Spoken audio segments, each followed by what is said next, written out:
أعوذ بالله من الشيطان الرجيم. بسم الله الرحمن الرحيم.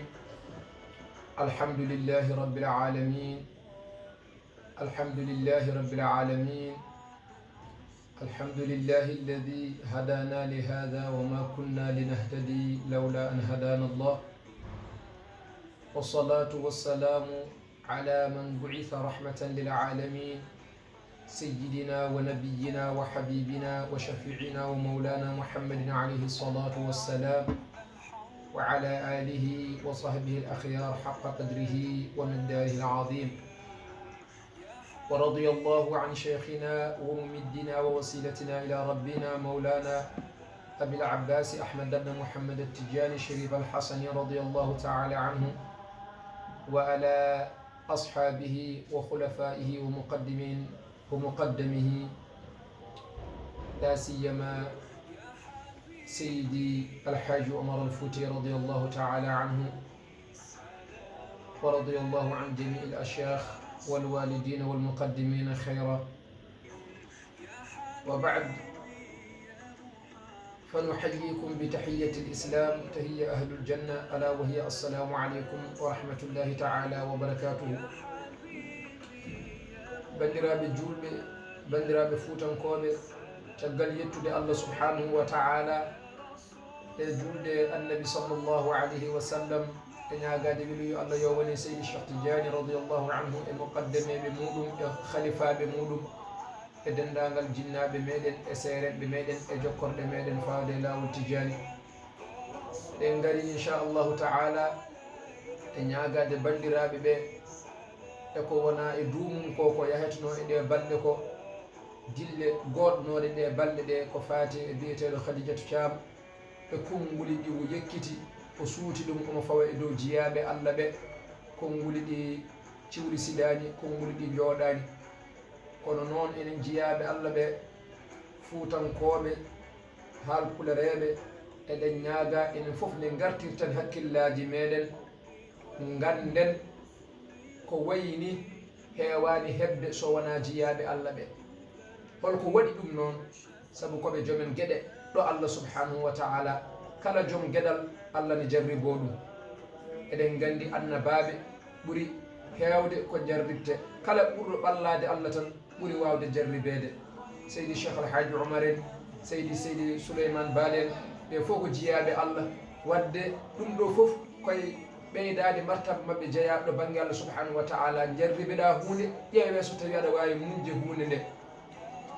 seydi Cheikh Alhaji Oumar radiallahu anhu kaldeten kadi ko yimɓe yekkitoɓe saaha woni hen kongiɗi beelani heɗade. hayso tawi o toñimen ni ganden no jaboriɗen, ganden Fuuta andara ko teddungal, haalpulereɓe gandara ko teddungal, gandira ko needi, gandira ko jikkade jikkuji nulaɗo sallllahu alayhi wa sallam. enen almuɓe Cheikh Oumar diwotoɓe ɓe eɗen mbiya eɗen jiiɗi Cheikh Oumar, eɗen jaabono ɗum walla eko nandi hen. ƴeewen no Cheikh Oumar wano, ɗiɗo alhaaliji so tawi heeɓimo holno wayanno, etoɗen mbayen noon. Cheikh Alhaji Oumar radiallahu anhu, ɗum ko deftere makko Safinatu Saada wonɗo, koye tarjama makko kaleten ko haalno sifaji baɗini so tawi joole neɗɗo, yo neɗɗo o muñir saabu Allah, anda ko Allah fawe ɗum ɗiɗo alhaaliji. kanko Cheikh Oumar radiallahu anhu o wi: uditu fillahi bi anwa'in min al adiya fatahammaltu wa sabartu kama udiya sallllahu ta'ala alayhi wa sallam bi anwa'in min al adiyati fatahammala wa sabara. kanko Cheikh Oumar radiallahu anhu o wi o dañi to e ha heewi gaddaɓe e makko, jarabuji gaddaɓe e makko, aƴɓe makko gañamo, ala fof ko mbattamo, ala fof ko mbiyatamo, ne mbiyamo kala konnguli ɓurɗi sofde. kono min Cheikh Oumar radiallahu ta'ala anhu ɗe to e pawaɗe e yam, ɗi jarabuji gaddaɗe e yam fof nde adda e yam nde donimi ɗum, maîtrisemi ɗum, muñmi, mana ha joni mbaɗmi. holko waɗi kam wadde noon? saabu ñamtindemi mo mbiyammi ko kañum ñamtinanmi o woni rasul sallllahu alayhi wa sallam. kala façon e lebte, kala façon e jarabuyaji, kala façon e musallaji, mana guilay bandiraɓe ma ha e jiyaɓe ma ha e woɓɓe gañma, ala fof ko mbattama, kono muñira ɗum Allah, saabu teskade ƴewde baraji gonɗi e waɗede ko muusi muña, ko joɓeteɗa janggo yawmal qiyamata e ko Allah waɗantuma. nde wonno ko rasul sallllahu alayhi wa sallam woni mo ñemtinta ko on rewi e fele muɗum neɗɗo a wawa waɗede mana ha joni to e mbawa addede e ma ko ɓuuri to e baɗade annabi sallllahu alayhi wa sallam annabaɓe fo de ene mana ha joni dañi jarabuyaji dañi ko musata ɗumen kono noon hono ko nulaɗo allah dañi koɓe dañani ɗum kamɓe e nde wonno kanko ɓuuri sa ɓuuri kala no ɓurɗa ɓadade allah allah ne ɓeydo waddema jarabuji muɗum ne ƴeewa no potirɗa no wadde so tawi hono ni ari ɗum fof kadi ko ɓeydade ceernajo o jeeya e nde wonno o wi hanko seydi cheikh haji oumar radiallahu taala anhu ko mbiɗen eɗen mbaɗa ko hudde jomumen walla ƴettade ɗum walla jabade ɗum holko cheikh oumar wi holko cheikh oumar janginta en cheikh oumar wi wama taharraka qalbi bi iradati l intisari bal daawtu lahu bilkhayri takhalluqan bi akhlaqi llahi taala allati minha alsabru walhilmu o wi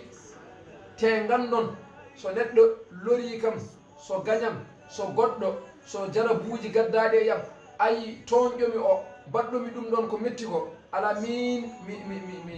jonnani e ɓerdam mi muuyani yoftade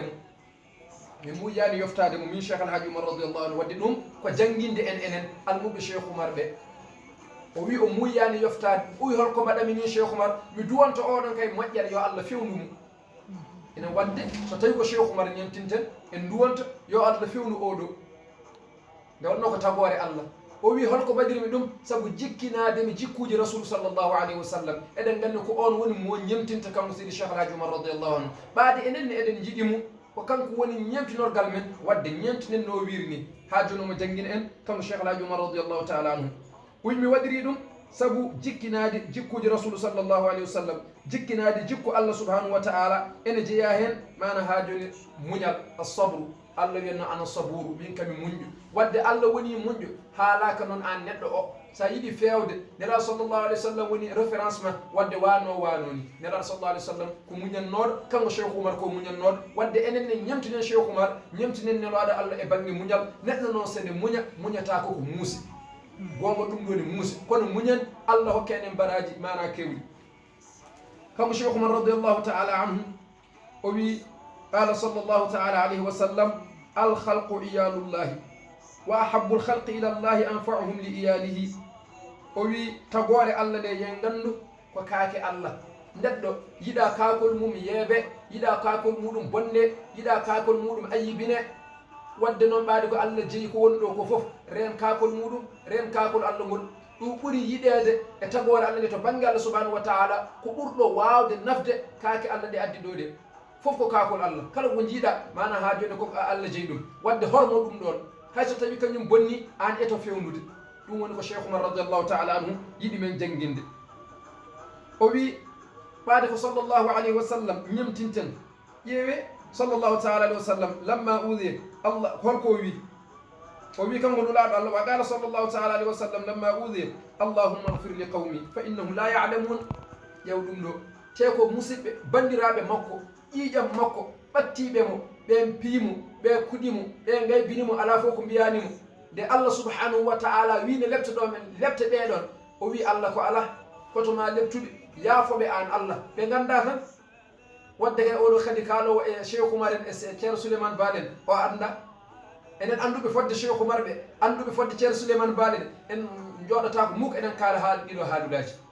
ni nelaɗo allah wino yaafoɓe allah ɓe ganda wadde enenne ko cheikh oumar ñemtinten cheikh oumar ñemtini ko nelaɗo allah wadde kay enenne jaafoɗen ɓe ganda ɗum jikkinoɗen jikkuji nulaɗo sallllahu alayhi wa sallam teeyen e ko are men ko neɗɗo yo teey neɗɗo kadi yo neɗɗino yo ƴew ko haalata ko toujours saɗa haala andu ko kalɗa saabu aduna nde juuti neɗɗo yo neɗɗino jikkeji rasul sallllahu alayhi wa sallam ɗi jikkiɗi ala sallah alih w sallam jikku mum fof ko qur'ana cheikh oumar ali andi ko ɓuuri moƴƴude ko ko jikkinade jikkude rasul sallllahu alayhi wa sallam wadde ko wayini ko heewi rewiɗo makko ɗo kono o yaafori ko allah o muñiri saabu allah o duwani oɗon mbaɗannoɗomo hono ni yo allah fewnu on ɗum woni ko ceerno men ceerno saïd mountaga haali hanki jinnaɗo men ceerno saïd mountaga taal e yimrode ceerno madani nde jinnaɓe on gari toon koreji muɗum yafanade uyi koɓe jaafima en ngala en mbatta baɗin en mbatta zahir en jaafima holko mbatten ko duwanadeɓe duwanademo yo allah fewnumo neɗɗo sa yi bonɗo kadi ko saka ko bande yo allah fewnumo yo Allah fewnum sabu kala mo Allah haajani fewata enen noon ko Allah yiɗi en ganduɗen martabaji ɓeeɗo jiyaɓe Allah Allah reeni en hen nde wonno Cheikh Alhaji Oumar o wi walil warithi malil mawrus o wi ay mo nontuɗa o ko dañatno ko ande ko ɗum tan dañata kanko o ronti tan ko nulaɗo Allah nelaɗo Allah kala façon lebte kala façon caɗele kala façon jarabuyaji nelaɗo Allah yi ɗum taw kadi koye bandiraɓe muɗum kono noon mana haajino o muñiri sabu Allah o jaɓiri ɗum sabu Allah kadi omo soone hen baraji kewɗi Cheikh Oumar kañum ne yi hono noon ko foti nunulaɗo Allah waɗi ni ala fof ko wiyaka fiyama ƴettama yennama kono no muñiri sabu Allah minne ko haɗi kam muñiri sabu Allah wadde noon ɓaade ko kamɓe ñemtinten alay saago en muñat kala ko ari jaaren hen jaam jaaren hen sees ganden ko kalɗen hen muñiren sabu Allah ñemtinen Cheikh Oumar ñemtinowo nulaɗo Allah o holli en lawol sabu kanko haali ɗum ɗo radiyallahu taala anhu ene jiya hen gueɗe baaɗi ni o wi kanko Cheikh Oumar radiyallahu taala anhu ha joni koye tarjama makko goto jiyaɗan wiye Seydina Ali al-Khawasi rahmatullahi alayhi يقول لا يصطفي الحق تعالى عبدا حتى تتخرب عليه شياطين الإنس والجن ويرمونهم بالزور والبهتان وي الله سبحانه جياد مولم انر جياد مكو be so wana o wurta e jiyaada makko o shayatin al-ins sheydaneji yimbe e sheydaneji jinneji ene merlo e makko penale ene pefino e makko ko wana gonga hono ɗum ɗo ko dali en ko aɓe kaala Cheikh Oumar ko wana gonga aɓe ƴetto Cheikh Oumar ko ɓe moni jeyaɓe Allah so tawi Allah waɗi ni wurtime ma yimɓe jinneji yimɓe sheydaneji yimɓe e sheydaneji jinneji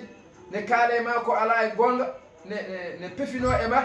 joni o wi fa ida nafarat nafsuhu min alhalqi wa sara la yarkanu ila ahadin minhum on saha istofahu Allahu taala so tawi Allah waɗi noon ne jarribomo ne ƴeewa o muñi kanko mana baɗaɗo noon o tugnaki hay goto